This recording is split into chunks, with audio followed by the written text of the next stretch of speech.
begin with a mea culpa, which you all understand. You can close your eyes for a second, then we're going to open it again. Now, my mea culpa is something which is important for people who teach. You should always remember, as I should have remembered, that even when you think that you remember something before a class, you should make sure that you actually do remember it. So, what happened on Thursday is that I showed you this image. And I said in the class that this is an agitator who is dressed in a Dominican, who is a Dominican friar. When I was riding with Professor Castaño and Lucia, they both said to me, you know, I think he wasn't Dominican, that he's Franciscan. So, I want you to know that my mistake, and I apologize. This is a Franciscan friar, as he argued before the tribunal of the Inquisition, and he challenges what I did say correctly, the heretical, that they were saying that he had heretical behavior, and he was tortured, died in jail, and he became a symbol of anti-clericalists in France at the second half of the 19th century. Now, I bring this mostly because it troubled me that sometimes, you know, you've worked on something, and I had this in my body of images, and I didn't go over it specifically before the class, and so all the others who were in the class won't know, but they'll still think that he is a Dominican, but he is indeed a Franciscan.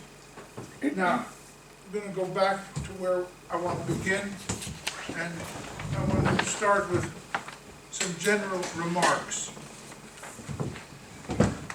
This lecture is dealing with Jewish museums, but as you all know, to talk about museums, one has to realize something about the evolution of museums in general, and then of course about the evolution of Jewish museums. And I am sure that you all know that when we think of museums and how museums develop, we're in a sense speaking about something which does have a great transition in the modern period. If you think of Spain, or you think of England, or you think of other countries, you know that objects of art were either hidden somewhere in the church, or with dukes, or with the aristocracy. But if you wanted to see something which was that you thought of interest, you probably wouldn't be able to see it unless you had a connection to somebody distinguished in the community, be it a church figure, a royal figure, or somebody else. So, in a sense, we can say that the issue, and I'll show you something in a moment, we can say that at some point, if people wanted to see something, they would have to go, they would have to have some connection. Now, this is like a pre-museological phenomenon. This is a Kunstkammer, a 17th century Kunstkammer. And if you look at this Kunstkammer, you can see that they have everything in it. They have paintings, they have ceramics, they have books, they have military equipment, they have globes, they have crosses. Now, who has a Kunstkammer? Only somebody who has a certain amount of wealth. Probably, in this case, I know who it is, but people of wealth people who had a desire to collect for themselves and show it to other rulers who would come to visit them, and they would like to show off, look what I have in my collection. I have this beautiful painting, I have these different globes, I have very fine silver, I have fine gold. But the common person, and I'm coming back to a conversation I just had with Boog, a lovely conversation, I must say, and you would say that the Kunstkammer was for people who were respectable, who thought that they were respectable because they had lineage of some sort, okay? But if you were a person in society who thought that they wanted to see something, you would probably not be able to see the Kunstkammer. So the museum, in a sense, over the last 350 years, I would say, has become a democratic, open venue for people to see the past and to see the present. And when you think, for instance, of a place that you all know very well, the Prado. Prado was established beginning of the 19th century, 1819. Now, how did it become what it became? It received from the Spanish Royal Collection works of art, and at the beginning of the Prado, it was very clear what the Prado wanted to do was it wanted to show Spanish art because Spanish art was not seen elsewhere, and they felt that this was a way of developing and showing a kind of nationalist spirit. Okay? So I'm saying now two things. There's a certain democratic aspect in showing, in exhibiting in a public museum. There can also be, and there very often is, another aspect to it, and that is the aspect of wanting to highlight something, to illuminate something. I want to show the world that I have this wonderful collection. Now, whenever you go to a museum, it's always interesting, whether it's a local museum, a city museum, a provincial museum, a national museum. You should be thinking about this because when you go to a museum that was created in the 19th century in a particular city somewhere, wherever it would be, it was very often that there was somebody in that community, somebody in that city who felt, how can we make ourselves more prestigious? We have to build a museum. When you think of what happened to Bilbao, because of the museum that was built in Bilbao, Bilbao became all of a sudden a tremendous tourist attraction. Is there much else to see in Bilbao? Not very much. So in other words, the museum became over time, in a very interesting evolution of the museum, it became a very important piece for a city, for a country, to distinguish itself, to show itself to the world, to put itself on the map. And therefore, it can become a very important venue for tourism. It can be a venue for, if you are coming, if you are a royal figure coming, I want to show you something. I want to show you that we have something that is of significance. And I want you to come to my museum. Now, it's very interesting to go through some of the regulations that people had in the 19th century about how to appear in a museum. I felt that I should come, because I'm speaking on museums, I should speak the way they would have appeared in the 19th century. You should come like a bourgeois individual. You probably should wear a tie. you probably should wear a jacket. You would know where to put your umbrella. You would know not to bring your children. And there would be certain things that would be very clear about how to behave in the museum space. Because the museum space was also doing something else. It was democratic, it was bourgeois, and it was also trying to uplift in some way society. It wanted people to feel that they were moving into a different space, into a different cultural setting. So now when we go to museums, you come whichever way you want.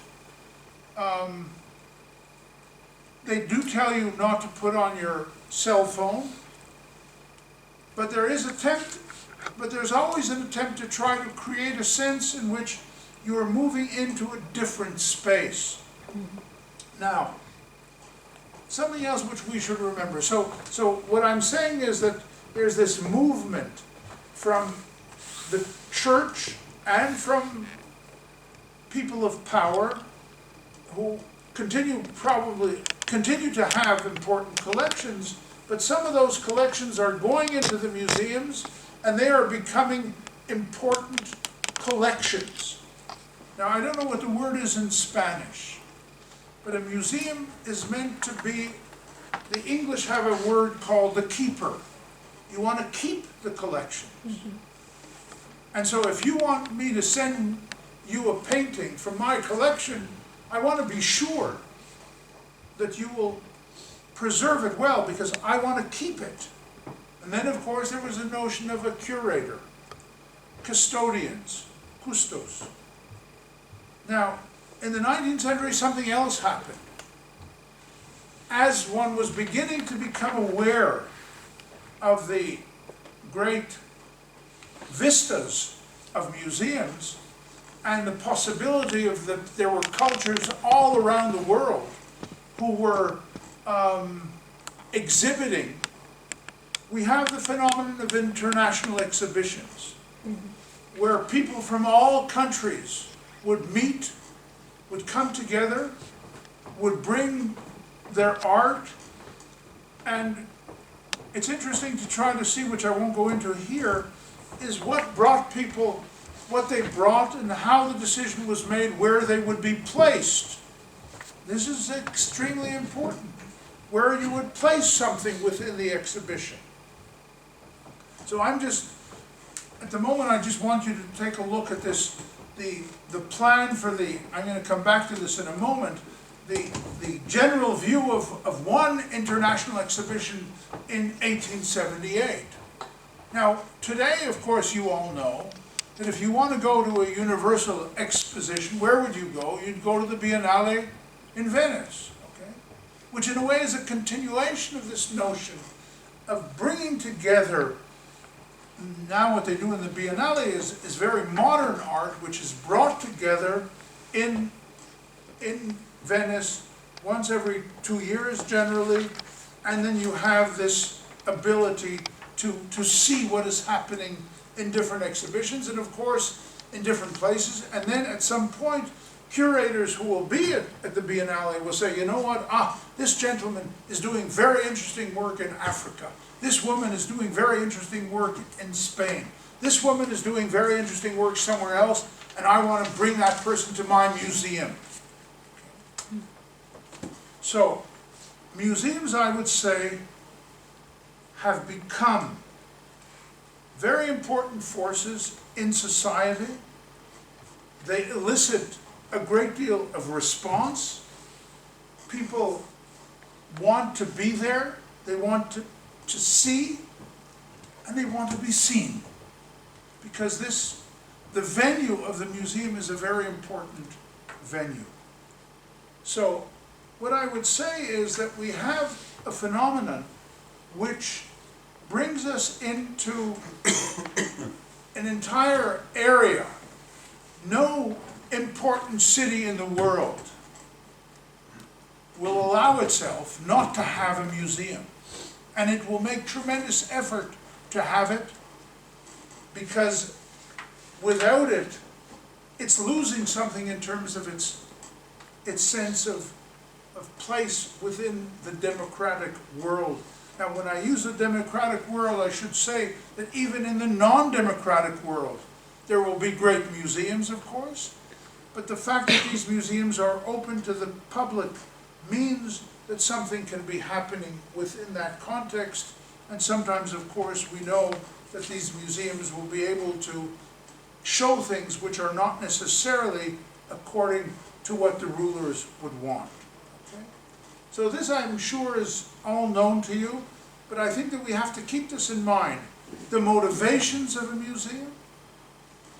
There's a wonderful book on how museums think.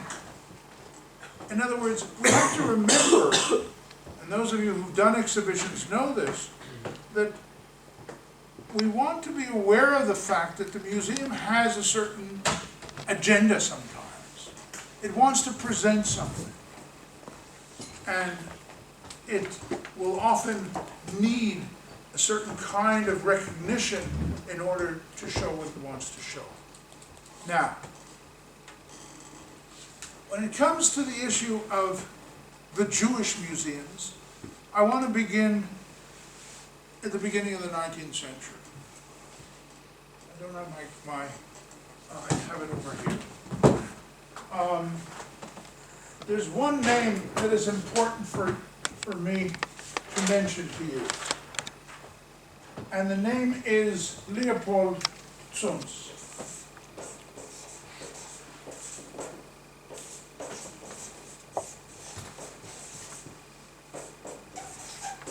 Leopold Zunz, in 1819,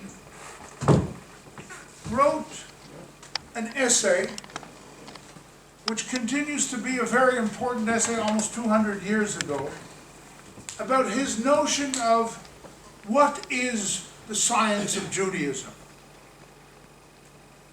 And within this, and Zunz is living in Germany at the time, and what Zunz is interested in is this feeling that if we do not start today to collect Jewish books, Jewish knowledge, in 100 years, there'll be nothing left.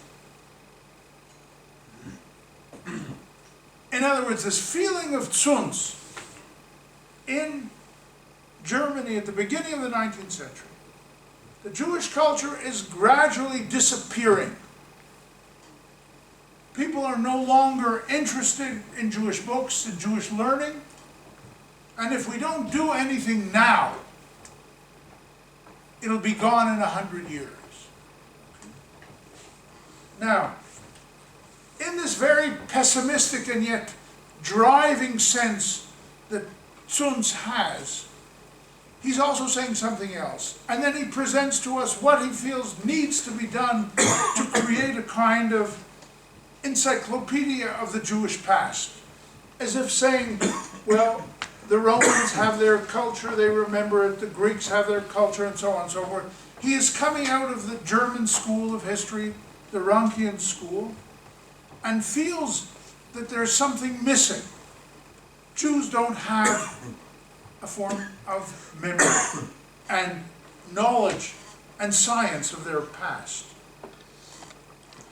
And surprisingly, Zunz in 1819 mentions also Jewish art. And he says that we have to start thinking of collecting or remembering Jewish art. Now, this is only one issue among the whole slew of different things that he feels that we have to start remembering. But you can say that Zunz felt that part of the cultural baggage of the Jewish past is also their artistic creation.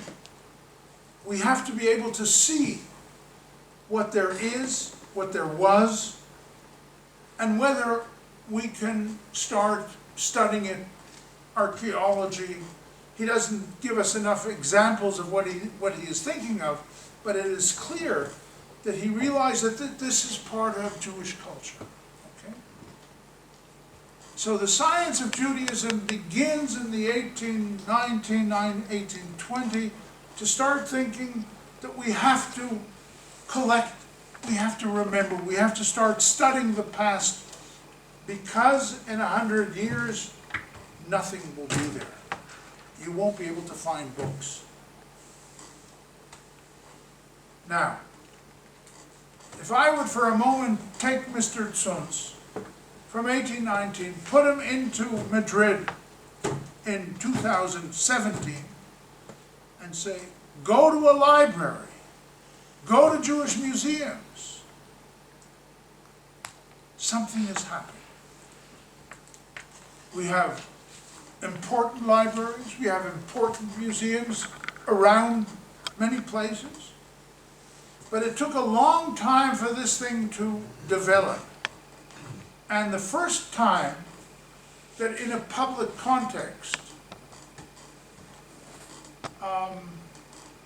Jewish ceremonial objects were shown, so to speak, to the world, was at this international exhibition in 1878. Now, if you look at the person whose pictures appear on the slide, you're going to be a bit surprised. He was not much of a savant of Jewish culture. He was better well known for his composing of not very terrific music. He was a conductor of music, but at a certain point in time, towards the end of his life, Isaac Strauss, who was often, unfortunately, always mentioned as the great-grandfather, and I've done it as well, the great-grandfather of Claude Lévi-Strauss. Strauss begins looking around and looking for ceremonial objects.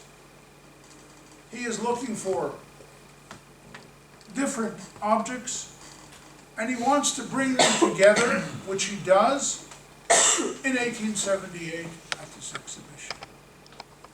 Now, if you're looking at the expanse of this exhibition, you can see that it's not necessarily going to create a major stir in life. He didn't bring that many objects, and there were so many other objects available for people to see that maybe somebody could have seen something, but we can't really imagine that it made much of an impact. There was an important historian of Jewish life at the time, David Kaufman, who writes interestingly about the Strauss collection and gives it a kind of glamour. The time has come for us to start collecting Jewish physical objects. Okay? So we can imagine that there were objects in synagogues. There may have been some objects in people's homes. There could have been objects in different places. But Strauss is traveling around different places, and he's coming and he's finding them, he's bringing together, and he's collecting them.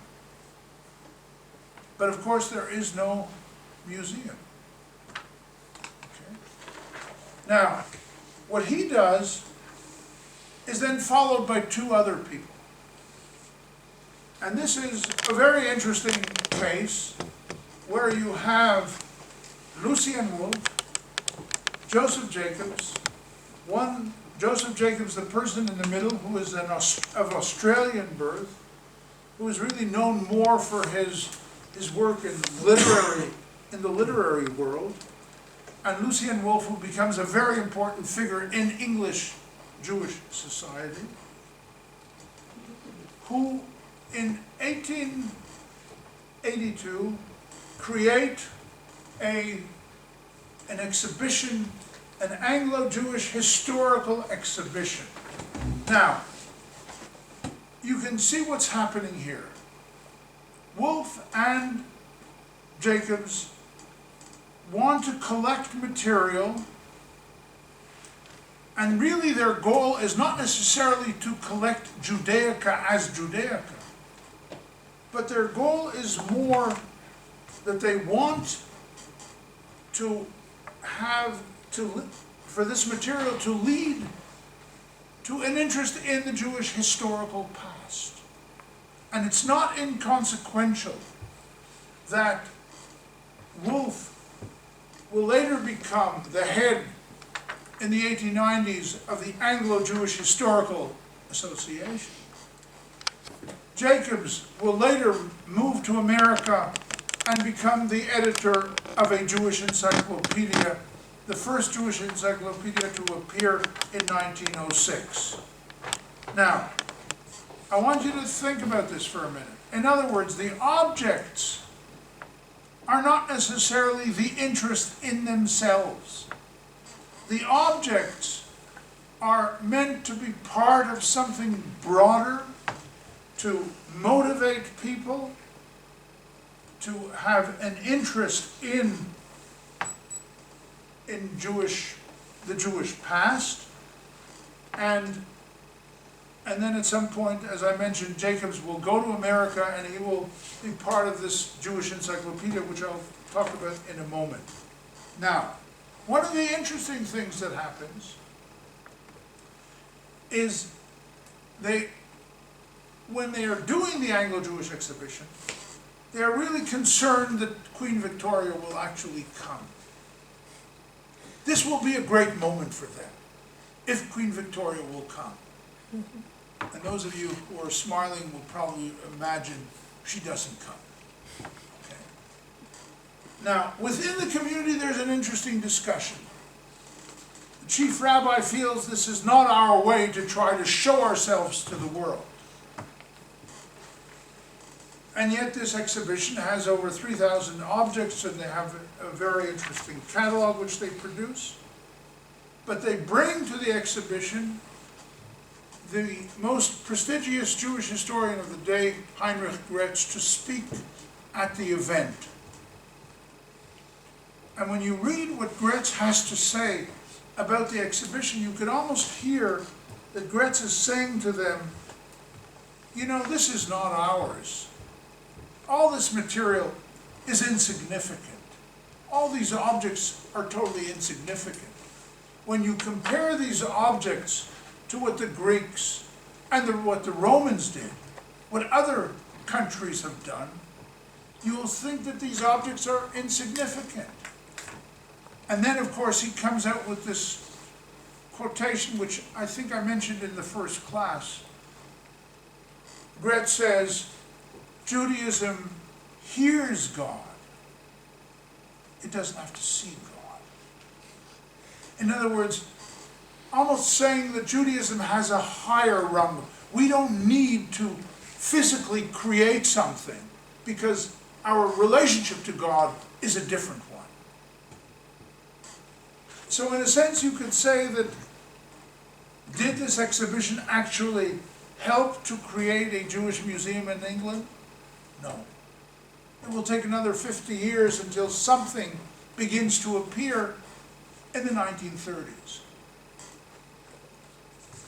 So what I would say from these first early experiences is that there are minuscule attempts.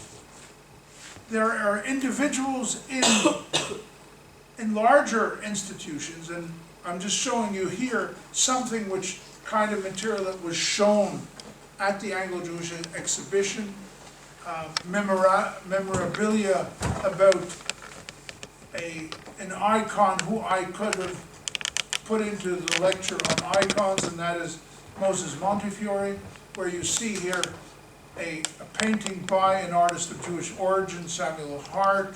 You see Montefiore's coat of arms, and you see a special gift that he was given for his activity in the Damascus affair in 1840. But what I want to emphasize is that at the same period, at the end of the 1880s, 1890s, something is beginning to happen in the central European context. People are beginning to realize, and the international exhibition is helping this to happen, the fact that you are, and if I would show you some images of the people who are coming to these international exhibitions, you could see that people are encountering people from very different cultures, and they have some kind of creative arts. Now, in several places, in Vienna, in Danzig, and in a moment in Prague, what happens is that certain curators, not Jewish curators, non-Jewish curators, realize that they have some objects in their museums of Jewish value or of Jewish content, they don't know what they are. And they try to find out what these objects are. Now, in this process which Sun spoke of, that within 100 years we're not going to be able to find these books anymore, and therefore we must start collecting. This is what happened in Prague. How many of you have been there? Oh, good. Now, the Prague Jewish Museum has gone through many different stages. But what happens at the beginning, or at the end of the 19th century, beginning of the 20th century, is that the city goes through a major revampment. And in this process in which the city is being changed, restored in some ways, a lot of material objects from synagogues are now in a situation that they don't know what to do with them. And you can say that this is this moment in time, and we're still speaking about objects, that this moment in time that I have objects which all of a sudden are, the synagogue maybe is being destroyed for various reasons, not out of, I should say clearly, not out of anti-Semitic reasons, but because of the changes within the city situation. And somebody feels I should go in there, take these objects, and preserve them. So I need some place to do it. And this interesting man, Hugo Lieben, who you see here, becomes very involved in this process. And what I'm showing you here is the 19th century building of the in Prague, near the old cemetery. This is the Hebrea Kadisha, the burial society building in which the objects were first placed. And Lieben becomes very concerned with something which is important for us to take note of. He wants to collect objects which are related to the past of Prague Jews, or of Jews in the realm of what will be eventually again Czechoslovakia. In other words, the museum for him, what is motivating him is that he feels that that particular past will be lost, and therefore he is very much engaged in trying to take the objects which are from the synagogues which are being demolished and to put them in a certain place and to start collecting them. Okay? So just notice this. Collecting in order to preserve things from disappearance. Now, you always need, of course, support to do this. You also need a structure. So the burial society begins to become a structure. There was this building for the burial society, and this is where these objects are being placed. Now, if I would take you today to Prague, and I'd love to do so, haven't been for a few years, you will see something very exciting and very different from what you would have seen in 1906. And one of the reasons is something which I will keep coming up in our discussion today is this museum, which has grown by leaps and bounds over the last years, was a beneficiary of something which the Nazis were intending to do in World War II. The Nazis had a design, and that was that they were going to have an exhibition. After the Jews would be decimated, they would have an exhibition on the Jewish past, on, if you will, an exhibition showing who were the Jews. And so the Nazis were collecting material from all over Slovakia and all over the Czech area, and they were concentrating them in Prague. And Lieben and others were involved in sorting out this material. In other words, the design of the Nazis was to have an exhibition on the death of the Jews, the culture of the Jews, and so on and so forth. And yet by consolidating this material in Prague, what they did is they actually created the repository, which will be one of the most important repositories of Jewish artifacts in the world. There are three most distinguished places. One is in Jerusalem, one is in New York, and one is in Prague. And Prague is as a result of what the Nazis had designed to do. Now, what I chose to show you is something which is unique in Prague from the 18th century.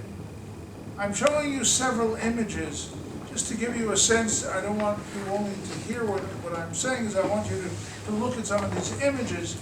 In Prague there was a very important burial society, and I was trying to decide which of the prints and of the objects I should show you, but I chose a few. And then you have in the background also the room, which is from a picture from January 2017, showing you the way it's shown in the museum today. Maybe we should close the lights.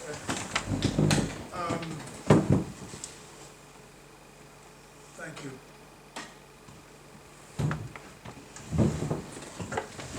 This is something you won't see anywhere else. Though, I should say there's something interesting which one day I would like to write about, and that is that the burial society has an extraordinary amount of material objects, and very interesting ones, and more than any other society within Jewish community life in the past. So what you're seeing here is one of the rooms of the very, very exciting Prague Museum. On the background you see four of these images. I'm showing you three here, and I'll show you another one in a moment. Now, it's as if, and this is from the 18th century, these images, and these are images in which the burial society had its own sense of importance, that it was a very important society within the Prague community. And they're showing you what members of the Prague Burial Society did, and they actually had somebody create visual material depicting what they are doing.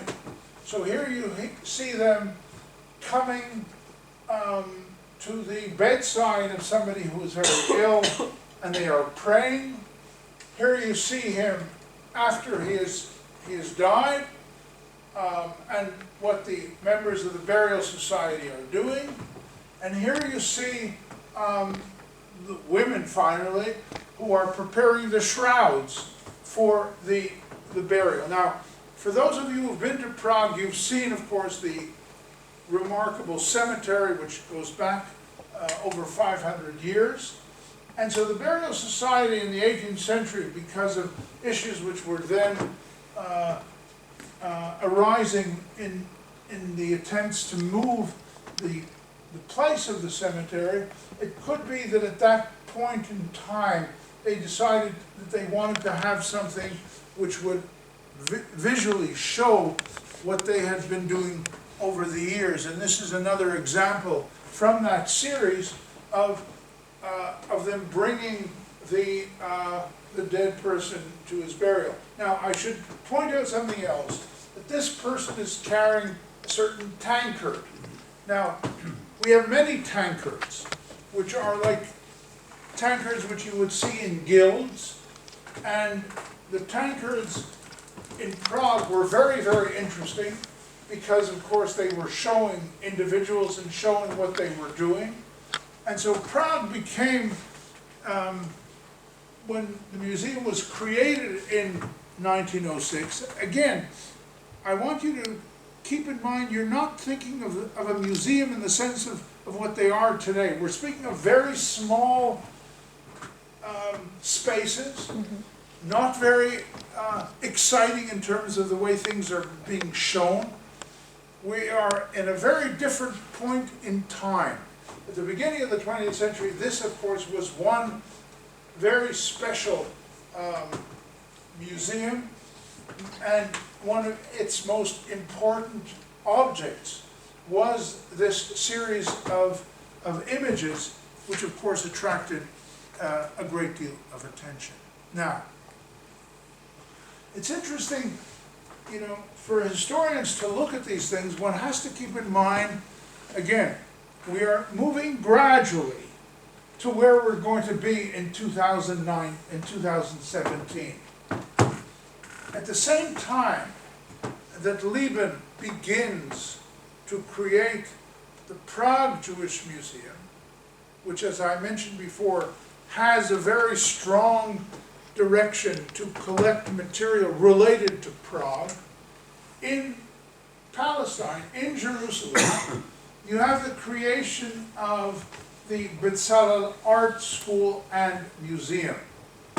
And the two are intertwined, as they are intertwined in many different places in the world in the 19th century. That often the art school is in connection with the museum.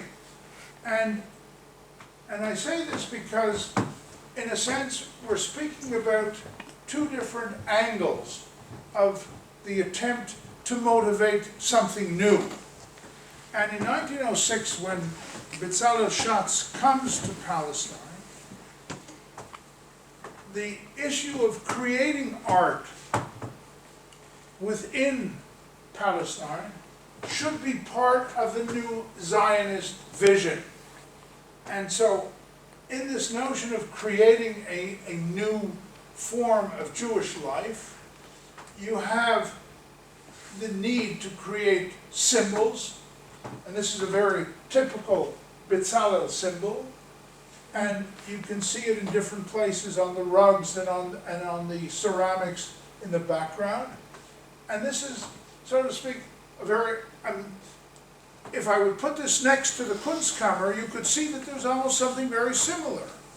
Because we're not yet at a stage when a Jewish museum can show itself in the way that I almost said a decent, in a way that a regular museum would have a room showing maybe carpets, showing maybe ceramics and paintings and so on. So this is a room from 1906, and you of course see what you would probably not expect to see in Palestine in 1906, the way people are dressed, very formally, both the women and the men in this context.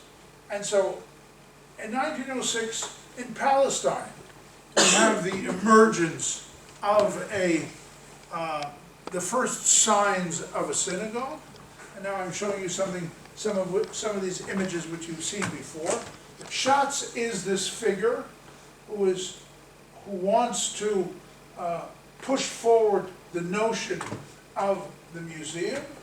And here he, of course, is standing with different figures, and they range from 1910 to 1925, and he's standing here with Chaim Weizmann, with Hada'am that we saw before, and so on and so forth. So, interestingly enough, in different places, in several different places, at the beginning of the 20th century,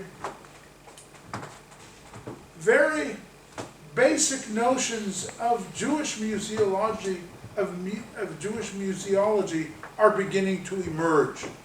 People are thinking that they want to collect, they want to preserve, and they want to inspire, and they want to motivate more people to create work which will eventually find its way into the museums.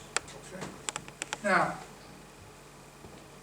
I'm showing you the Mendelssohn, mostly to tell you again, Berlin has a Jewish museum opening in 1933, and I'm reminding you of that. And you see here Mendelssohn next to a curtain, and I think that this is where just before I move on to something else, I want to show you something which you may be asking yourself. So where else do we have museums? Now, if you think of an important city in Jewish life in the 20th century, of course you think of New York. Now, this is a post-1990 depiction of the Jewish Museum in New York City. But until 1947, this building was a mansion of a very important German Jewish family by the name of Warburg. It was sold to the Jewish Theological Seminary in 1947. So until 1947, one of the central places of Jewish life in the world really had no significant Jewish museum. And in a sense you could say, why was this not the case? It wasn't the case because there still was no sense in which objects that were once sacred and were now being desacralized had a value on their own, in their own sense. I want to make this clear. I could even say this more sharply. Before 1939, the number of places where you could study Jewish culture, Jewish history, Jewish art were few and far between. And in this general sense in which there were very few places to do so, there were very few places where you could see Jewish ritual or Jewish objects of the past. Now, when I say of the past, if I would be showing you this particular private collection, this is what you would possibly be seeing. And I'm showing it to you mostly because it's the way it's exhibited is of course something which you would never see today because it's shown in a very boring manner. So you have here ceremonial objects of one kind, you have objects for the Torah, you have objects for Shabbat, you have objects for Chanukah, you have mantles for the Torah, and so on and so forth.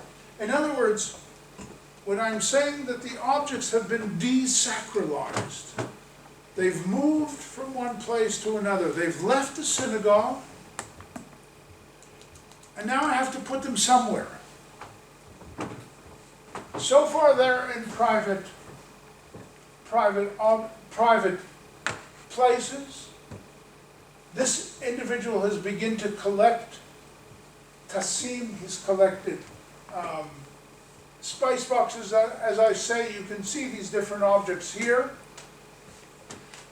or an illuminated manuscript from the 18th century for reading of Megillat Esther, or you could see marriage contracts, but they're not shown. In a sense, what I'm trying to portray to you is that before 1939, this world of Jewish material culture was finding certain homes, but it was not important that one would think, I have to create a museum, a serious museum that would show these objects. Now this is part of the same issue that we can't study anywhere. If you went to places in Europe, where would you study Jewish history? Where would you study Jewish culture? There was one maybe place in London, there was maybe something in Germany, but there were very few places that you could do it. Now I don't like to say that it all changes after 1945. But to a great extent, it does. And this is in itself a very sharp statement. After 1945, the fledgling small Jewish museums in different places, like, and I couldn't even find you a good picture of the Jewish Museum before 1945 because it was all still in one building in a rabbinical seminary. And all of a sudden, 1947, Max Warburg sells this building to the Jewish Theological Seminary, and what you are seeing actually is even an expansion of the building later on in the 1990s.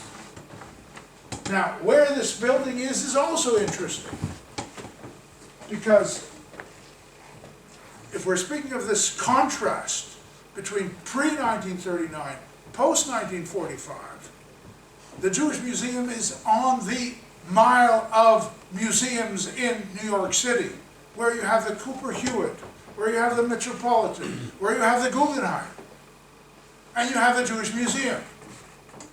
So, not only have you now have a public space, but you have a public space where if people are continuing, I mean, if you're still not too tired after you've been at the Metropolitan, you get to the Guggenheim, you keep walking and then you get to the Jewish Museum and maybe also the Cooper Hewitt Museum. The Jewish Museum is there, it has a place. Now, so this is the evolution of the Jewish Museum as a phenomenon, is the evolution of what happens post-1945 culturally, socially, that allows this issue to blossom. Now, I said something to you before, and now I see in my notes that I didn't explain it, and I want to go back to it for a moment, and I hope you'll be able to follow my train of thought. I mentioned to you before that the gentleman in the center, Joseph Jacobs, later goes to the United States, and he becomes an important figure in building the Jewish Encyclopedia. And why do I want to come back to this for a moment? In a sense, we're speaking of the same problem. If you, at the beginning of the 20th century, wanted to know something about, in English, about the Jewish past, so you went to the Britannica. What is the best Spanish encyclopedia? Go to the Spanish encyclopedia. Will you see anything about Abarbanel? Would you see anything about Maimonides? Would you see anything about Rashi, about Kimchi? You wouldn't see anything. So, or maybe you would see maybe something about Maimonides, but probably not. So at the beginning of the 20th century, in the same way that people are beginning to say, oh, maybe we have to have a place to collect Jewish artifacts, there are people who are beginning to say, we have to create our own encyclopedia, which will be an encyclopedia which will bring together knowledge from different writers and authors from different places, and we will collect it, and we'll have now a place that if you wanted to know who Israel Baal Shem Tov was, who Spinoza was, who Uriel da Costa was, you could go to the encyclopedia. I wouldn't use it today as my best source, but the notion that so to speak, a minority culture is saying, I'm not in the majority culture. I'm not represented. I'm not in the Britannica. I'm not in the Bauhaus. I'm not in the Spanish encyclopedia. Where am I? Now, is this nationalism? Is this cultural nationalism?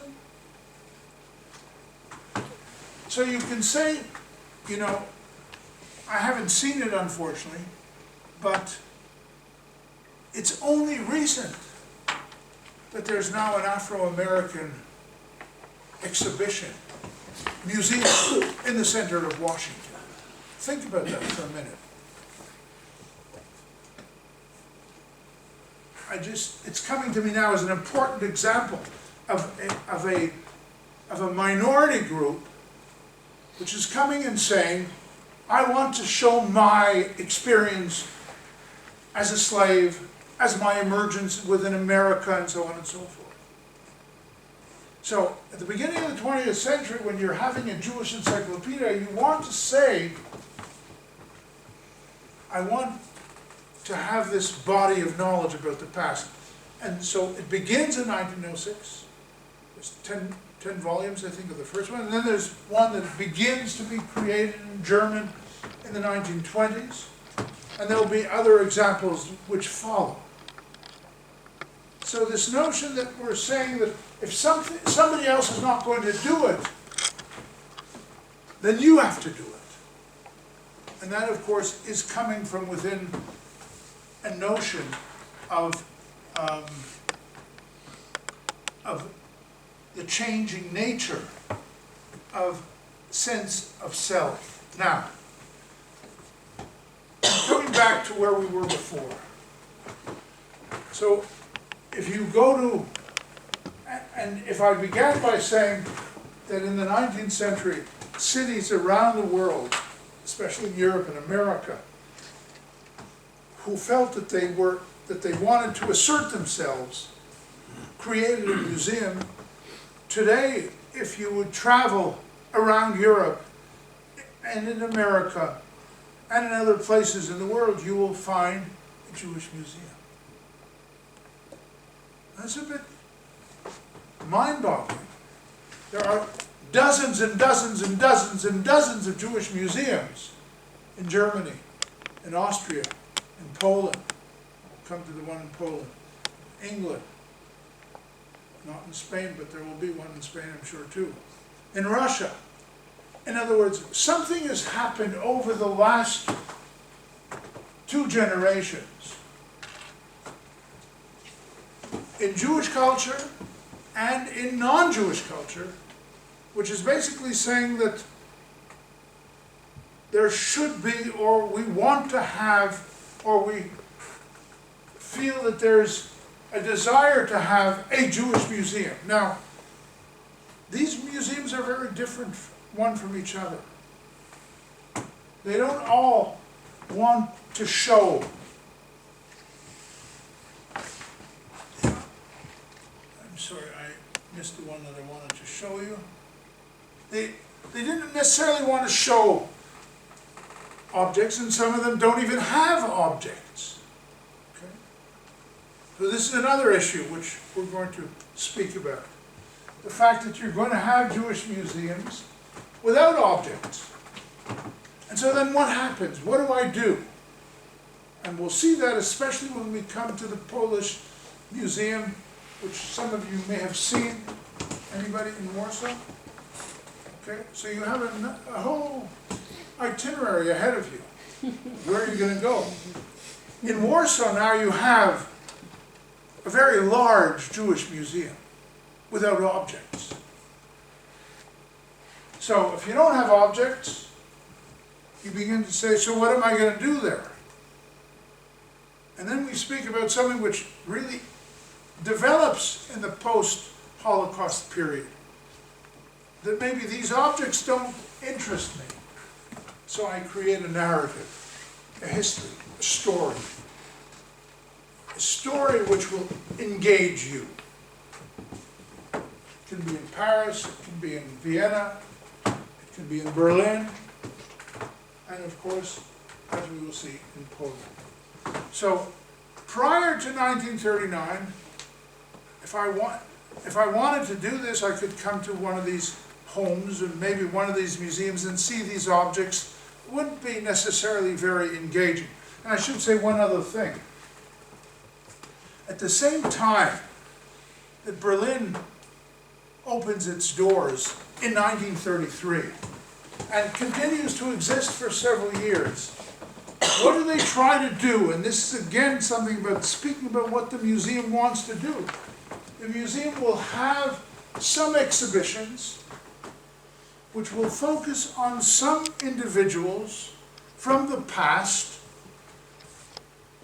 that they think will inspire people to be able to feel their situation in Nazi Germany in a better way. And so there's an exhibition on Abarbanel, on Rabbi Abarbanel, and there's an exhibition on some other rabbinic figures. It's almost as if the museum feels that it can create something which will speak to people and give them a better sense of self. A better sense of self. A community sense of self and an individual sense of self. And post-19, so as I say, these were the kind of objects one could see. One can still see them in exhibitions. And they, of course, relate to Jewish customs. And these are marriage contracts from two different communities. And they have begun to find homes in the Jewish museums. Now, what I've decided to do is to show you something which is very specific in the time that we have now. I want to discuss with you this phenomenon of how the Holocaust became such an important form of representing the Jewish past, and yet not really the Jewish past, but a specific period in time. And I do this because I could have chosen many different museums. As I say, there are many now Jewish museums in many different places around the world. But it's clear to me that the Holocaust did something, not immediately, but over time, that brought people to think that one had to grant that moment in time a place in the public space. And I emphasize this. In other words, in New York City today you will have the Jewish Museum and you will have a Heritage Museum of the Jews. But in Washington you will have the Holocaust Memorial Exhibition, which was established in 1993.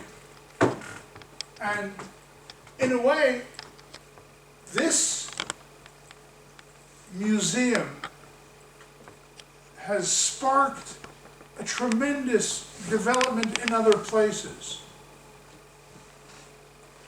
And in a way, it was something which came out of a group of different individuals who were pushing for it. The motivation, of course, was to have the museum in the center of the area of the Smithsonian museums in Washington. And the museum has had tremendous success in generating a great deal of interest in what it is trying to tell. Now, these museums are involved in one thing alone, or basically one thing, and that is to tell the story of what happened during the years of 1933, 1945. I would put on the table a question, which we can talk about later. Is this really a Jewish museum? Is this a museum which is dealing with Jewish culture, Jewish tradition, Jewish past? Or is this a museum which is speaking about something very specific in terms of the Jewish historical evolution? Now,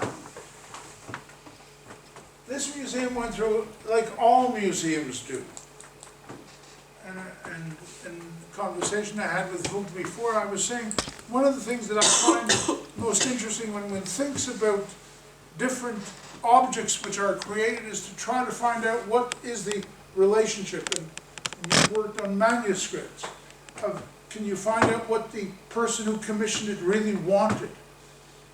What did they want to have in their manuscript? What did they want to have when an object was created?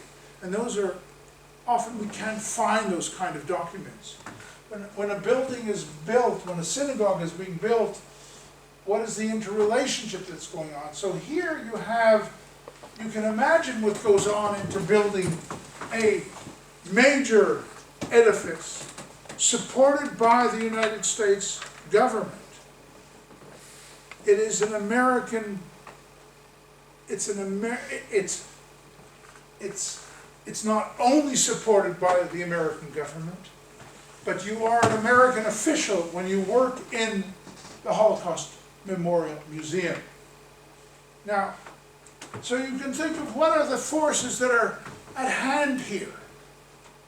There are Democrats, there are Republicans, there are Jews, and there are Holocaust survivors. People who have made money after the war. And this is another thing which we can say.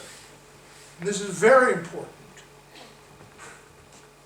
If before the war,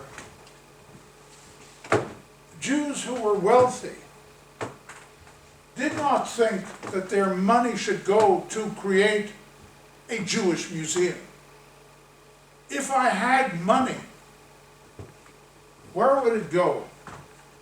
It would go to the Louvre, it would go to the Metropolitan, it would go to the British Museum, it would go to all the other national museums. And that's part of philanthropy which we have to keep in mind.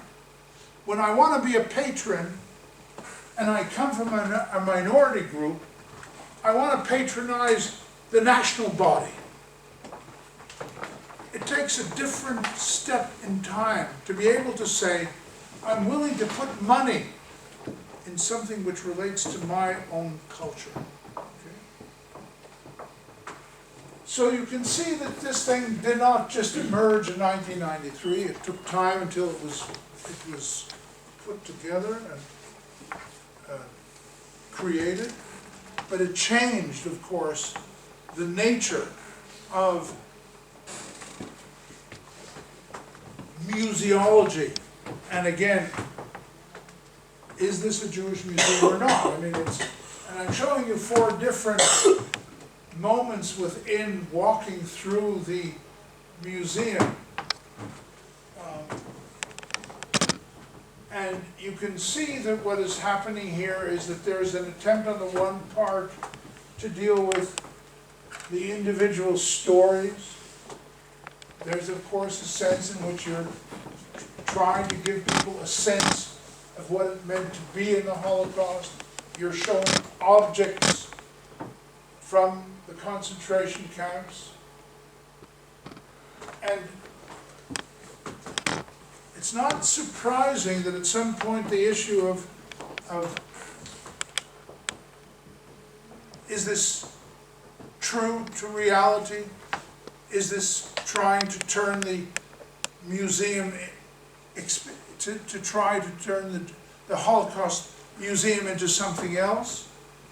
And the moment that was created in 1993, it immediately pushed Yad Vashem in Jerusalem to feel that what it had to show was not significant. And so here again, we're speaking about something else, about the involvement now of different places to try to establish a different sense of what they were seeing. And I should say that now we have, and you're going to see this as we go on, the engagement, involvement of the mega architects. And this is in Yad Vashem, and this is Safdie. Then you're going to see Liebeskind, and you'll see others. In other words, there's something which is happening here. We're speaking now of millions of dollars being put into these museums. Millions of dollars. When you think of what happened to the Thyssen Museum, when you think of what happened to the Prado, all these museums have gone through tremendous renovations because the museum experience has become so important for the city. And in terms of,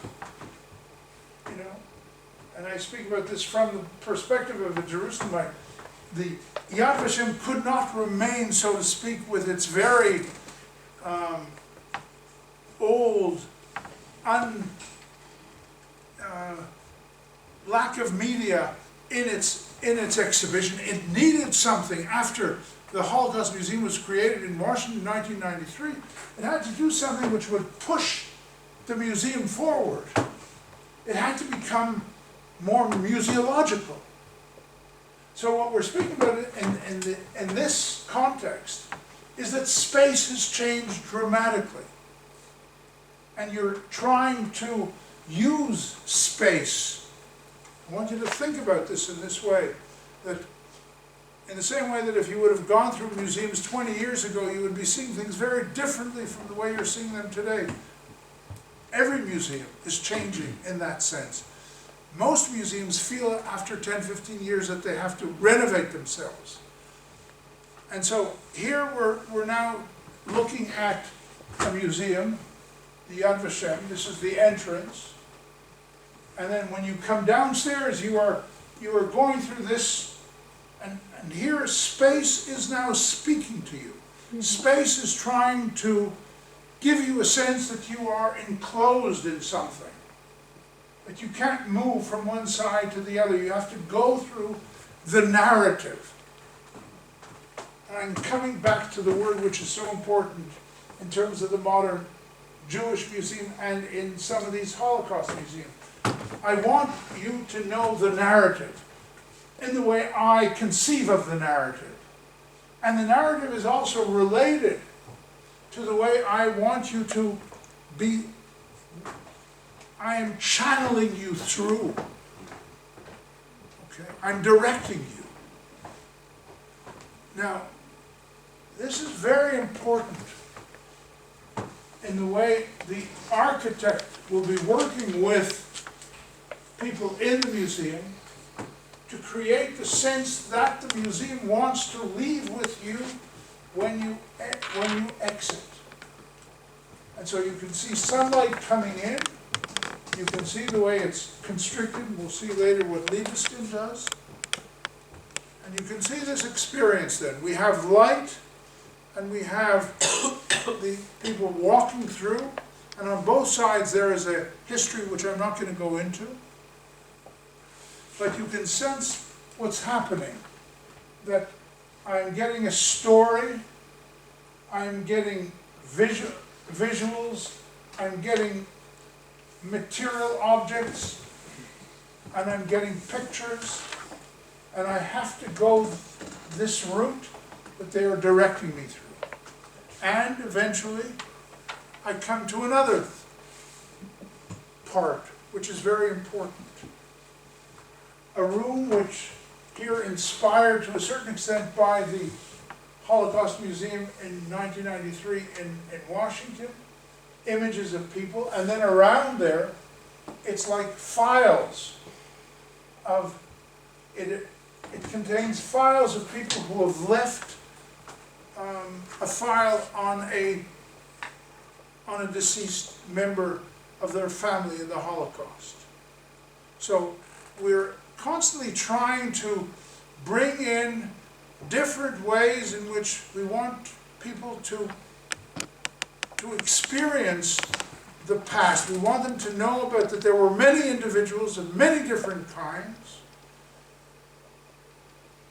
We want people to know that we're not just speaking about numbers, but about individual figures. And here are these like documented texts of people that left behind. And then you leave the museum. You go out into the fresh air. Now, this has very much of a Zionist orientated understanding to the Holocaust, which is saying that when I leave into the fresh air of Jerusalem. I sort of emerge from the past, and therefore the museum is saying something to me. It wants to, without saying it clearly. It wants me to be aware of the fact that I am trying to create an interrelationship between what the Holocaust was, where it brought me, and where I am today. And here you can see the way it looks from the top, from the air, the way the museum is created, and this one. And so here we're actually leaving, we're into space, so to speak. We've gone through all this, and now we enter into the city. Okay? So the architectural structures now. When I think back of 1906 of Salomon Hugo Lieben in Prague, there's nothing there except some objects. Now we've moved into a totally different context. Now,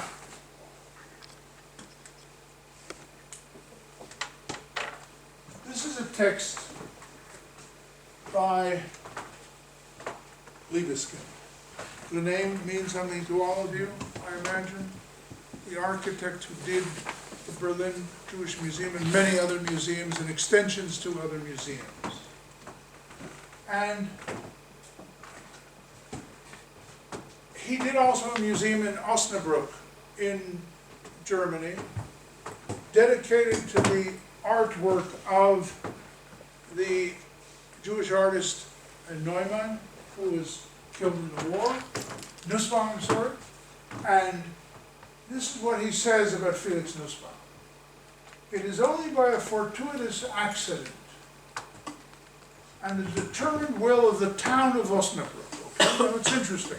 I'm the architect. I'm saying if the town didn't want this museum, it would not have been, which is true. But the name and works of Felix Nussbaum have been raised to consciousness amongst the millions of erased Jewish names and lost works. The task of building a museum to house the artistic remnants of Nussbaum's life raises issues which are not merely architectural but moral as well. Okay, now the museum is not only an architectural place, it's a place which is dealing with morals. I believe, therefore, that the destruction of Jewish culture perpetrated by the Third Reich must not be dealt with solely in memorial terms. The remaining witnesses to the annihilation are now dying out. That same notion of when the past is over, we have to remember and collect and show The paintings of Nussbaum are more than paintings. They are ever-living documents which, placed in a new context of participation and a new witnessing, elevate the narration of history as art into the emblem of the very survival of the Jewish people and of European civilization. Every element of the spatial organization, geometry, and programmatic content of this scheme refers to the paradigmatic destiny of Nussbaum. His prize in Rome removed by the Nazis, his time in Berlin, the consequences of his permanent exile from Osnabrück, the futility of his escape routes through France and Belgium, to his final deportation and murder in Auschwitz. And yet all this tragic destiny is placed in the context of Nussbaum's abiding hope in ultimate justice, which this proposed scheme seeks to fulfill. Okay. I don't know if any of you have ever seen Felix Nussbaum's work, if you've ever seen the museum in Osnabrück. I want you to keep this in mind. This is what the architect is telling us when we're going to go now and look into Felix Nussbaum briefly, of course, and into what he does, Libeskind, in order to that every element of the spatial organization, geometry, and programmatic content refers to the destiny of Nussbaum. Okay? Now, just to give you a touch of Nussbaum, 1904, 1944.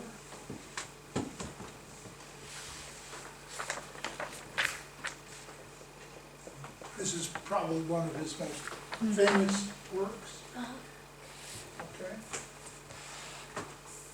Now, these are the paintings. I'm putting them now into the museum.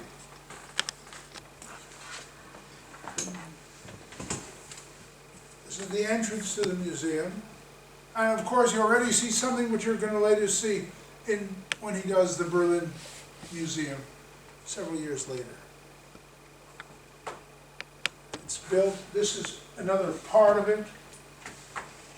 In other words, what Libeskind begins to do in Osnabrück is this notion of creating different, there is nothing which goes together. There's always different, the windows are broken up, they're cut. There's nothing which is rectangular. It's always a different form. Okay, in other words, the way he's creating this museum, and he's creating it with wood over other material in order that it will be able to maintain itself. But he wants you, when you're looking at the external and the internal, of course, is that you will try to keep in mind the various roots and ways of the life of Nussbaum. Okay. I think there's one more though. Now, for a moment I would ask you to think about this. You are working in this museum. These are the windows you have. This is the room that you may be sitting in. Now, there's been a lot of discussion, controversy about what Libeskind tries to do. But here it's very clear that this is the way he's created. He was born, by the way, in 1946. He was born in Łódź, in Łódź in Poland. And he has several identities today. I think he lives in America, Germany, and elsewhere. But this notion of creating a museum in which the structure itself is meant to say something about the experience that he wants to convey within for the person who's walking through the museum. That's already a whole new ballgame, which is, you can say that the architects now are becoming so important in terms of creating the space. Okay? So this is in Osnabrück, and the paintings are in this very destructive form. Now, and then you can see what he will do in Berlin.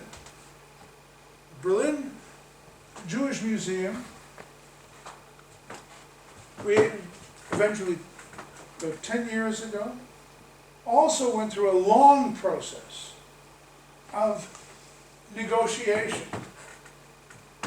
between many different elements in society, both in Berlin, international Jewish organizations, international figures, and so on and so forth. The Berlin Jewish Museum was not meant to be, now I want to emphasize this, the Berlin Jewish Museum is meant to be a Jewish museum.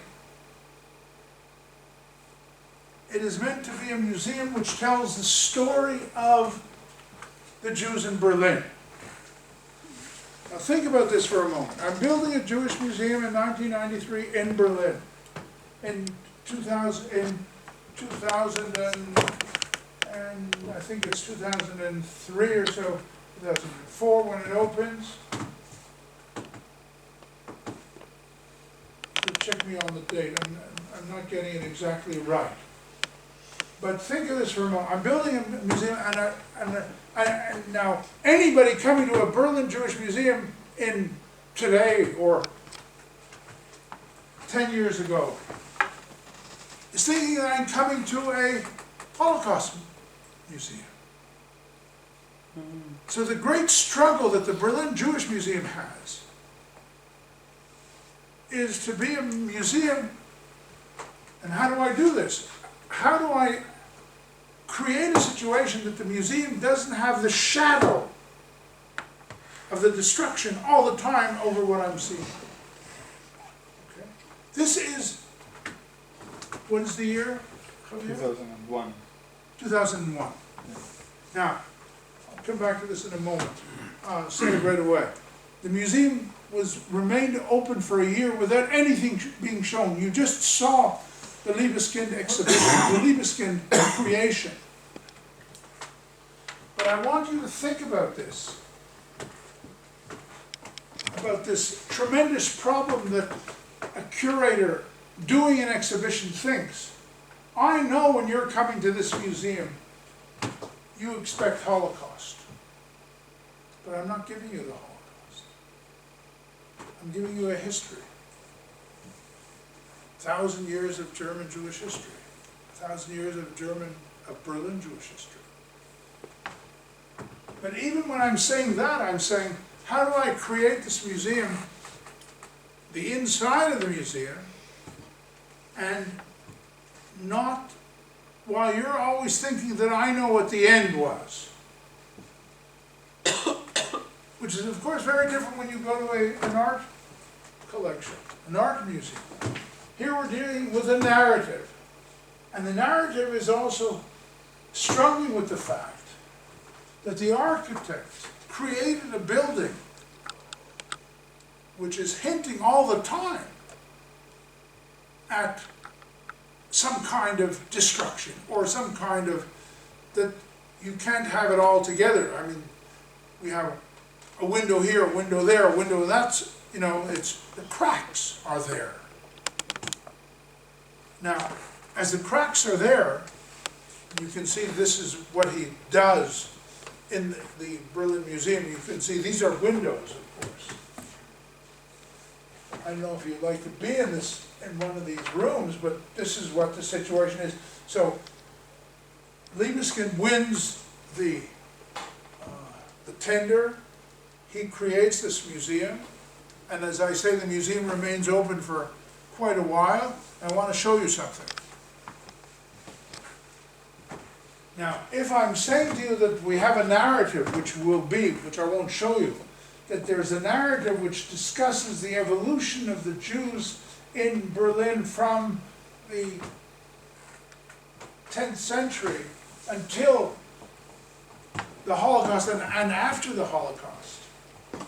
I have to always be deciding what I'm going to put in. Now, one thing that they did put in, which will remain in the renovation that the museum is now involved in, which which will continue until 2020, they have these metal objects, which can be seen from many different places in the museum when you're walking up the stairs. Now, if you look closely at what I'm showing you, these are objects which were created by an Israeli artist by the name of Menashe Kadishman, and they are faces, and they are strewn over a large space at the bottom of the museum. So I'm walking up, I'm looking down, I know what the end is. Now, so here you see a very interesting struggle, which the modern Jewish museum post-1945, with this strong interaction with a mega architect like Libeskind. And then I decide that this is there. And you look at these faces and you can of course understand what, you don't need any interpreter to understand what this is.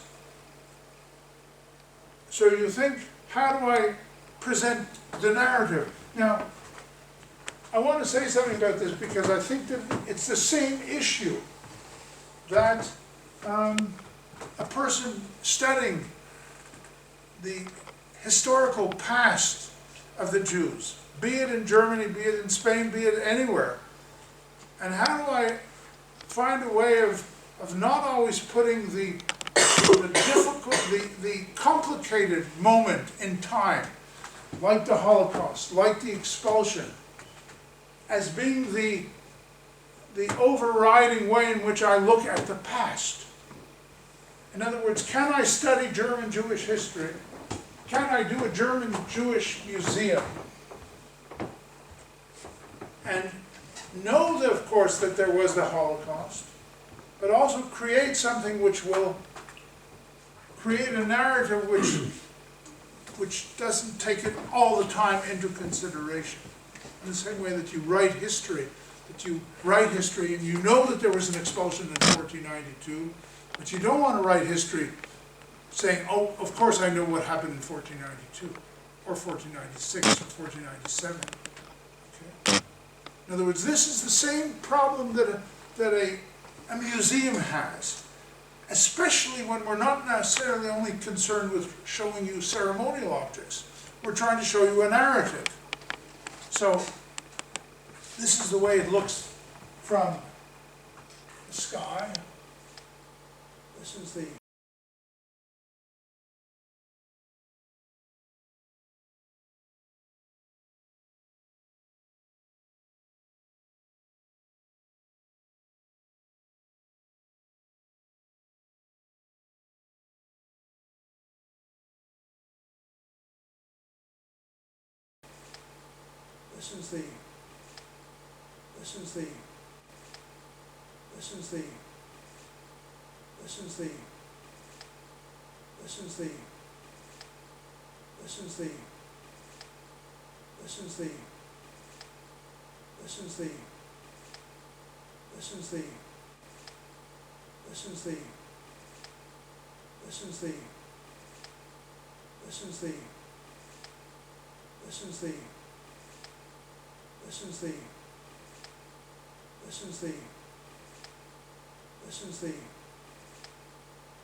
This is the and I should add that even in Auschwitz, next to the crematoria, which I've never visited, there is a museum of the city of Auschwitz. But here we're speaking of Warsaw, which of course immediately creates the association with the Warsaw Ghetto uprising and the Warsaw Ghetto of 1943. And Warsaw, of course, being the center of Poland. Now, without going into the endless debates and issues which went into building this very, very large and very expensive building, which again brought together the Poles, Jewish organizations, survivors, and many others who felt that this has to be in Poland, it has to be in Warsaw. The museum was eventually created. And I think fortunately it found an architect who was less interested in pushing himself and his company into something very, very dramatic, but did something much more, I think much more quiet and less intrusive in terms of the area. The area is not not elegant at all. We're not dealing with the Museum Mile in Madison Avenue on the Fifth Avenue in New York, but we're dealing with an area which is surrounded by a lot of very poor, not slums, but very simple homes. The architect is a Finnish architect, and he won the competition. And then the issue is, what were we going to be doing in this museum? First and foremost, we don't have objects. No objects. Why? Because there is another museum in Warsaw, an older museum called the Jewish Historical Society, which did have objects, but realized that if it would give its objects to this museum, it would cease its existence.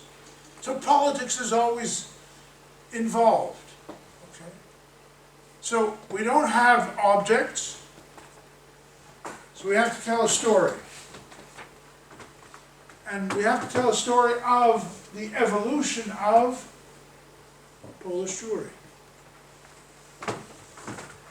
So once again, we come back to the word which I've been using to say this is the major change that we have in this new period, is we have the emergence of a narrative which is going to tell us the history of Polish Jews, Polish Jewish history. Now, why would the Poles want to have such an exhibition, such a museum? Well, we said it at the beginning, tourism, maybe Jewish tourism, maybe a sense of guilt, maybe a sense of consciousness, maybe a sense of being part of Europe. In other words, the Poles eventually grant a space for the museum, and look where it is placed. I'll show you in a second, something else. This is the museum, and it is behind a memorial which was created by Nathan Rappaport years ago, during the communist period, which has two sides to it. It has the side of the, you can see here almost in the very Stalinist way, these figures who are struggling and fighting. This is a memorial which continues to be there, and these are the homes in the background of in the area of Warsaw. So you have these figures who are strong, forceful fighting. And on the other side, you have, and I hope you can see it in this image, you have here, and this is before the museum was built, you can see here the wanderers. This is Nathan Rappaport, who really took this image from Hirschenberg's depiction of Galut. So you have two sides to this museum, to this tombstone. You have this, which shows the road to, basically, to death. You see a person holding the Sefer Torah, and you see this child, and I hope you remember Galut. I decided not to bring it again to show it to you. And then on the other side you have strength, those who rose up. Okay? So one doesn't change the place of the memorial. The memorial is there.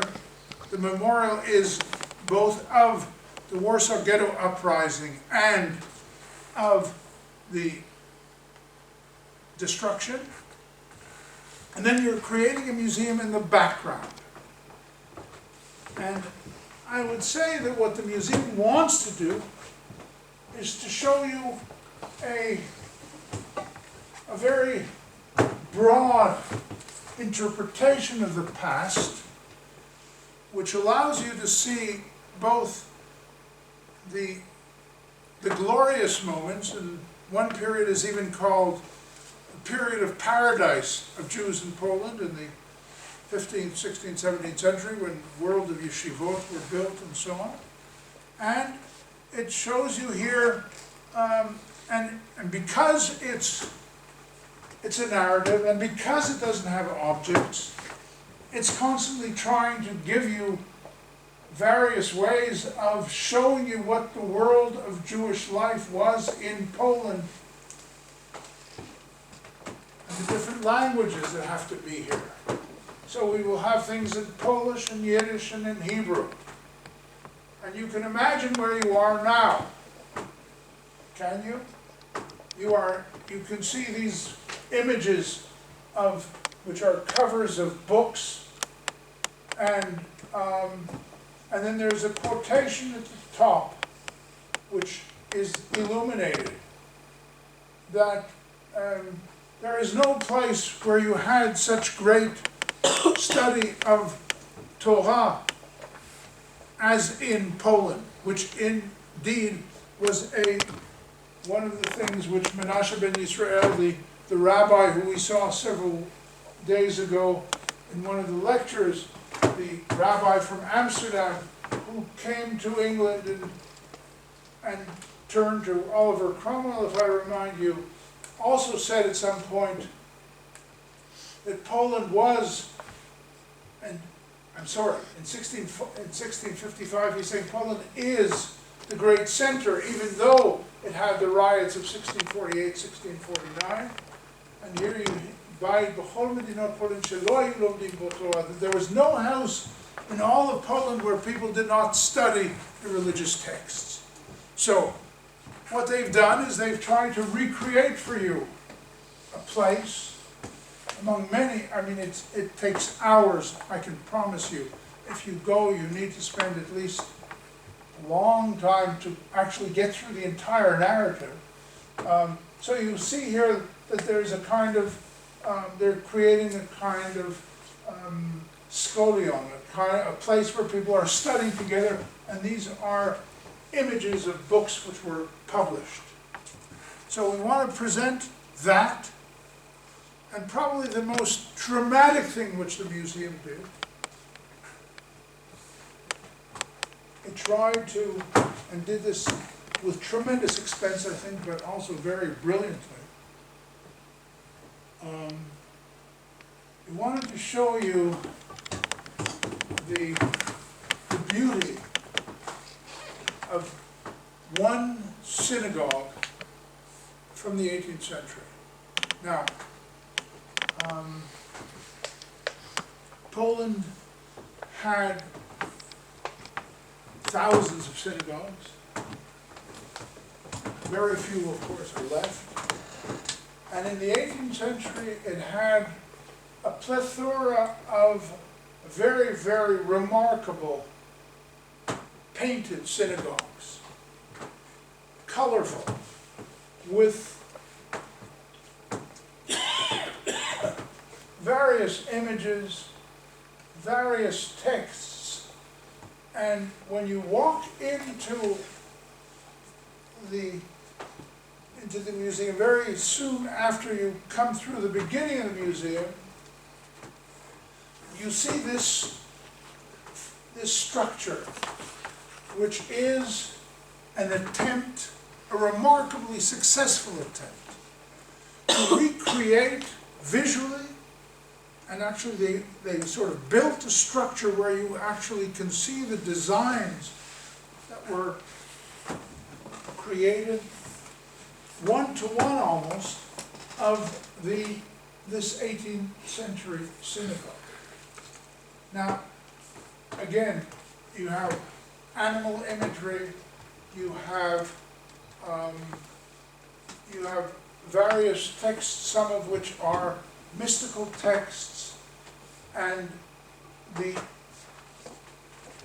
range of people who had to work on this was tremendous. I think I have another image of it for you to see it. But this was really an attempt on the part of the museum curators to bring in something which would try to remind people, not only to remind them, but to bring back into culture something which was very significant. And here you have the the emblems of the month and so on, in terms of the sacred, the Capricorn and Augustus and so on and so forth, the heraldry, which is common. But I would say that if I wanted to give you one specific image which the museum also sees as being its chef d'oeuvre, it's this. And it's the chef d'oeuvre because they felt that if we're going to try to show different synagogues, it won't work. We want to show you one of the finest, try to recreate its visual appearance, and that you'll be able to see what the 18th century synagogue, the painted wooden synagogues were like. And so you go through the museum and you go through the entire narrative. It brings you through the Chemnitsky riots, it brings you into Hasidism, it brings you through all the periods of Polish Jewish history, which I won't relate to here. And you go through Holocaust, and then you go into the New World. So it is to the world post-1945. So there you have a Jewish museum, which clearly shows moments of integration, moments of acceptance, moments of great learning, moments of despair and cultural interaction and cultural dissonance with the local population. But of course, you must remember this. If you're building a Polish museum in Warsaw, supported by the government to some extent, in some way you must keep in mind that you cannot tell only a Jewish story. You have to be aware of the intermingling and the place that you are in. So, I think that this should be the last image that I want to show you, just to give you a sense of where we are today in the evolution of Jewish museums, from basically almost nothing to where we are today. And so wherever you go, in any major city, you should look for a Jewish museum and try to understand why it was created, where it was created, and what it did. And so, I part to you in the following way. First of all, from Romeo and Juliet, which says, of course, that parting is such sweet sorrow.